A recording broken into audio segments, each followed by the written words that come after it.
Caitlin Clark's name is everywhere, even now, when she isn't on the court. Her Indiana Fever just clinched a monumental playoff series win, but the league's biggest star is still sidelined. Before we dive in, make sure to hit subscribe and drop a like. It helps us keep bringing you the unfiltered truth behind the headlines. Now, back to the drama. Clark's absence tells one story, while her team's resilience tells another. The paradox is impossible to ignore. The Fever's brightest star stuck on the sidelines, while the franchise rises without her. Her 2025 season came to an abrupt halt after suffering a right groin injury in July, followed by a painful bone bruise. Officials confirmed she'd miss the remainder of the year. Yet, without their centerpiece, the Fever battled through the Atlanta Dream and secured their first playoff series victory since 2015. It's a script no one predicted, a star silenced, her teammates stepping up, and a league forced to reckon with what happens when its biggest name can't play. Caitlin Clark's rookie season in the WNBA was supposed to be a showcase of generational talent, a glimpse at the future of women's basketball. She was drafted to not only lift the Indiana Fever out of mediocrity but to carry the league into a new era of visibility, ratings, and cultural relevance. And for the first half of the season, she was doing exactly that. Packing arenas, shattering attendance records, and drawing national attention to every game she touched. But then, the momentum stalled. First, it was a nagging quad strain, the kind of injury most stars play through. Clark, ever the competitor, pushed herself to keep performing, knowing the weight of expectations on her shoulders. Fans came for her. Sponsors invested in her. Broadcasters hyped her. The Fever's brand identity was practically rewritten around her name. And that's where the pressure became dangerous. In mid-July, during a pivotal stretch of games, disaster struck. Clark pulled up awkwardly, wincing in visible pain. Later, doctors confirmed a right groin injury, a serious one that was compounded by a bone bruise. The league announced she would be shut down for the remainder of the season. Just like that, the WNBA's brightest spotlight dimmed. And here's the thing, it wasn't just about missing games. It was about the way her absence reshaped everything. The Fever, who had been leaning on Clark to carry the offensive load and act as the team's emotional core, suddenly had to reinvent themselves. No more, give Caitlin the ball and let her orchestrate. No more nightly highlight reels built around her logo threes or fearless drives to the rim. For the first time since her arrival, the Fever had to prove they were more than their star. Meanwhile, voices around the league started asking difficult questions. Was Clark being overused? Was she pushed too hard too soon? Should the Fever have taken a more cautious approach earlier in the season, instead of letting her grind through injuries for the sake of ticket sales and TV ratings? Lisa Leslie, one of the greatest players in women's basketball history, was among those who spoke out.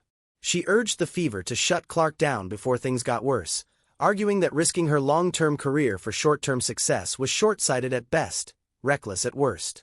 Leslie's words carried weight, not just because of who she is, but because she was saying what many fans were already thinking. Protect the star, or you'll regret it later. The narrative shifted. Suddenly, Clark wasn't just a rookie phenom. She was the symbol of a larger debate about player safety, responsibility, and the fine line between ambition and exploitation. And then, almost like clockwork, controversy followed. During the Fever's playoff push, Clark, frustrated but still engaged with her team, posted on social media after a big win. Her words were simple: refs couldn't stop us. A clear jab at the officiating. The WNBA fined her $200. On paper, that's pocket change for a professional athlete. But in context, it was symbolic. The league's brightest star, sidelined by injury, fined for speaking her mind while her team fought on without her. Instead of backing down, Clark mocked the fine publicly. The move endeared her even more to fans, who saw it as a rare moment of defiance, a refusal to be silenced. It also proved something else. Clark's influence extends far beyond the hardwood. Even when she isn't playing, she's shaping the conversation. Meanwhile, on the court, the Fever refused to collapse. Kelsey Mitchell, long underrated, stepped into the spotlight, pouring in points with fearless confidence. Aaliyah Boston dominated the glass and anchored the paint. Lexi Hull, known for her defensive toughness, became a key factor in shutting down opposing scorers. Odyssey Sims provided veteran leadership and steadiness in high-pressure moments. Together, they formed something Clark couldn't give them: balance. And here's where the irony hits hardest.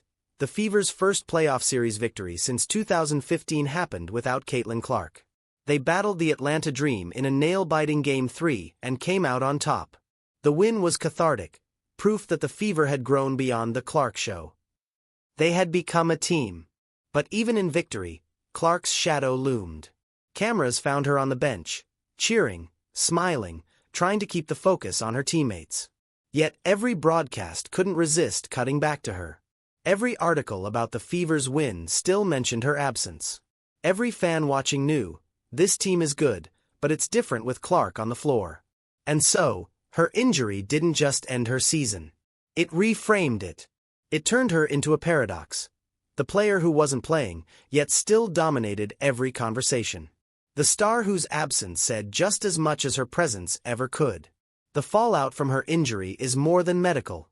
It's cultural. It forces us to ask, are teams leaning too hard on young stars? Are players being adequately protected?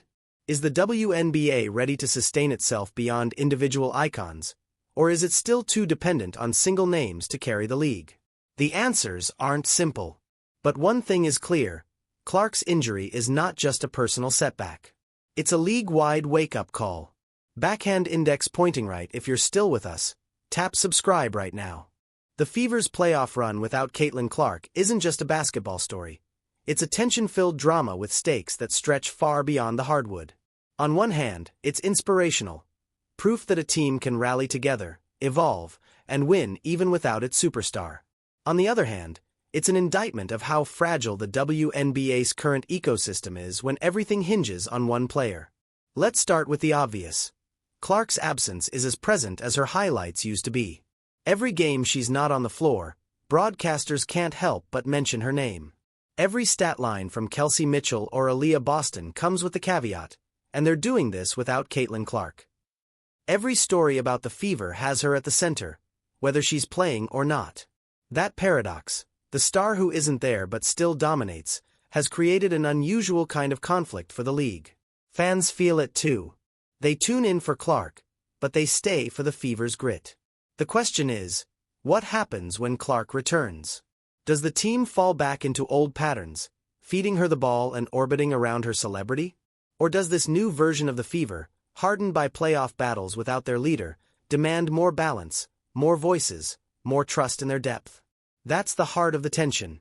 Caitlin Clark's greatness is undeniable. But greatness can be a double-edged sword. It can elevate a team, or it can overshadow it. Then there's the injury itself, and how it reframes everything. When Clark went down, whispers spread quickly. Some said she'd been overworked, carrying too many minutes for a rookie. Others wondered if the Fever leaned too heavily on her out of desperation for relevance. And others blamed the WNBA's infrastructure itself, the travel, the lack of top-tier medical resources compared to the NBA, the overall grind. Whatever the explanation, the reality is harsh. Clark's injury didn't just sideline a player. It exposed the fragility of a system. Add to this her public spat with the league over the $200 fine. On paper, it's laughable, a trivial amount compared to NBA fines. But symbolically, it was massive. Clark, the face of the WNBA, fined for speaking her mind about referees. Instead of quietly paying, she mocked it. Fans loved it. Critics saw it as a rookie getting too bold. The league, meanwhile, looked petty. And that's where the cultural tension exploded. Think about it, your brightest star, sidelined by injury, still finding ways to dominate headlines, this time not with buckets, but with defiance. That fine turned her absence into rebellion. Instead of disappearing quietly, Clark reminded everyone that she doesn't just play the game, she shapes the conversation around it. And yet, in the middle of all this drama, the Fever themselves are doing what teams are supposed to do. They're winning. Mitchell is hitting clutch shots. Boston is showing why she's one of the most promising bigs in the league. Hull is locking down defenders. Odyssey Sims is providing a veteran anchor. Together, they've carved out a new identity, proving that they can compete without being just a one-woman show. But that doesn't erase the tension. it deepens it. Because if the Fever can succeed without Clark, what does that mean for her return? Does it take pressure off her shoulders, allowing her to heal fully and rejoin a balanced squad? Or does it create a different kind of pressure, the kind where she has to prove she's still essential? The league feels this pressure too. Clark has been marketed as the star, the ticket seller, the ratings magnet. Her absence forces the WNBA to prove it has depth beyond her. And while Indiana's run is helping, the league still leans heavily on her name to drive coverage. Every shot of her cheering from the bench, every soundbite from a press conference, becomes a headline. This is the conflict that makes her absence bigger than her presence. If she returns too soon and gets hurt again, the league faces backlash for pushing its stars beyond reason.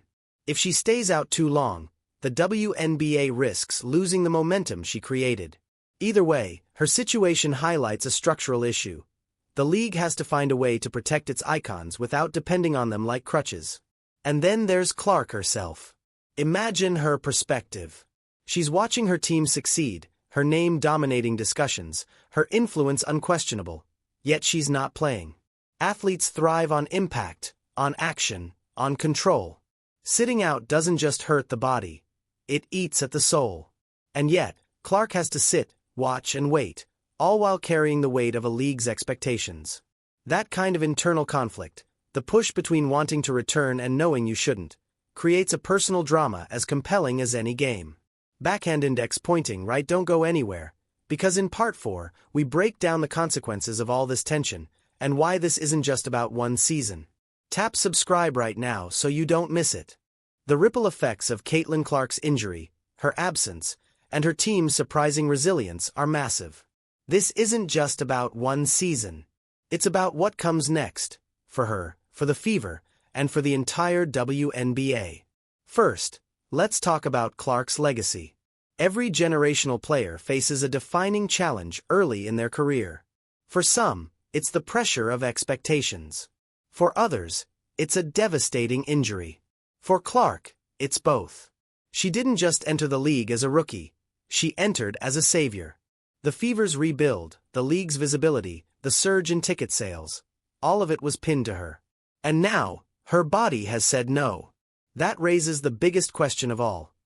Is her career going to be defined by brilliance or by fragility? It's not fair, but it's the reality of sports. Every move she makes from here, every rehab update, every return to the court, will be dissected not just as basketball, but as business. Her health isn't just her own, it's tied to revenue, ratings, and reputations. Now, shift the focus to the Fever. Their playoff win without Clark is a blessing and a burden. On one side, it proves they're not a one-woman show. They have balance, grit, and depth. Mitchell, Boston, Hull, Sims, they're capable of leading, and they've earned the spotlight. On the other side, it complicates Clark's return. Because now, the Fever aren't desperate for her. They're strong without her. Which means when she does come back, the dynamics will change. Will they return to orbiting around her, or will they demand a more balanced approach? Either way, it's going to shift the chemistry of the team. And what about the league itself? The WNBA has spent years searching for breakout stars to carry the brand. In Clark, they found gold. Ratings jumped. Merchandise sales skyrocketed. Suddenly, sports talk shows couldn't ignore women's basketball. But that dependence on one player is dangerous. Clark's absence proves how fragile that strategy is. What happens if she isn't available? Can the league still thrive? This is the consequence of marketing around individuals instead of systems. The NBA learned this lesson years ago. When Michael Jordan retired the first time, they scrambled. Over time, they shifted to promote rivalries, teams, and the league as a whole. The WNBA is now at that same crossroads. Clark's $200 fine also has consequences far beyond the dollar amount. It symbolized the league's struggle to manage its stars. On one hand, they want to elevate players like Clark into icons. On the other, they want to control the narrative. But stars don't stay quiet anymore. They have platforms. They have millions of followers. And they know their voices carry. By fining Clark, the WNBA tried to remind her of the rules. Instead, They reminded everyone of her power. And fans, they're not sitting this one out. The public reaction to Clark's injury, to her absence, to her fine, and to the Fever's playoff run shows that women's basketball has an audience that's passionate, engaged, and vocal. That's an opportunity, but it's also a responsibility. Fans won't accept silence anymore. They want transparency, accountability, and action. For Clark personally, the consequences are even sharper. If she returns and dominates, she cements her legacy as not just a star, but a fighter. If she struggles, the whispers about fragility grow louder. And in today's media environment, those whispers can drown out even the loudest applause. For the Fever, their success without her builds confidence but also sets expectations. They can no longer hide behind, "We're rebuilding." They've proven they can win now. And that means when Clark returns, she's not returning to a struggling franchise in need of saving. She's returning to a team that expects to contend. That's a different kind of pressure. And for the league, this is a fork in the road. They can continue to lean on Clark as the face of everything, or they can take this moment to build a stronger foundation, where stars shine but systems sustain. Because here's the hard truth. No league survives if it collapses every time its biggest star goes down. Backhand index pointing right. If you're still watching, make sure to hit that subscribe button. So, where does this all leave us? Caitlin Clark is sidelined. The Indiana Fever are rising. The WNBA is under a microscope. And fans are demanding answers. This isn't just a playoff storyline. It's a turning point. At its core, this moment is about power. Who holds it? Who uses it? And what happens when athletes finally refuse to stay silent? Clark's injury has made one thing crystal clear. The system is fragile. A league built around one star can't survive long-term. A team dependent on one player can't stay balanced. And a sport that asks its women to give everything while offering less in return is destined for revolt. That revolt is already here. You can see it in Clark mocking her fine. You can see it in the Fever winning without her. You can see it in the fans flooding social media with hashtags, debates, and calls for change. This isn't just a team story. It's a cultural one. The message is loud. Women athletes aren't disposable. Their health matters. Their voices matter. Their presence isn't just for highlights. It's for legacy. And when leagues ignore that, they risk losing more than games. They risk losing trust. For Clark, this is the start of a new chapter. She's no longer just the rookie sensation who broke records. She's the injured star forcing the league to face hard truths. She's the cultural icon reminding everyone that silence is not an option. For the Fever, this is the rebirth of a franchise. They've proven they can fight without their leader, which means when she returns, they'll be stronger, more balanced, more dangerous. They're no longer passengers on Clark's ride. They're co-drivers. For the league, this is the reckoning. Either it listens and reforms, or it risks collapse. The old model, where stars carried everything, where silence covered failures, where neglect was ignored, doesn't work anymore. The players won't allow it. The fans won't allow it. And the culture won't allow it. That's why this isn't just about basketball. It's about respect. About labor. About dignity. It's about athletes demanding to be treated as more than ticket sellers or marketing tools. It's about saying, we're human, and we're done being silent. And that's why this story matters. Because it's not just a chapter in Clark's career, it's the start of a revolution in women's sports. Backhand index pointing right. If you've been with us through this breakdown, now's the time. Subscribe, like, and share this video. Because this isn't the end of the story. It's only the beginning. And you'll want to.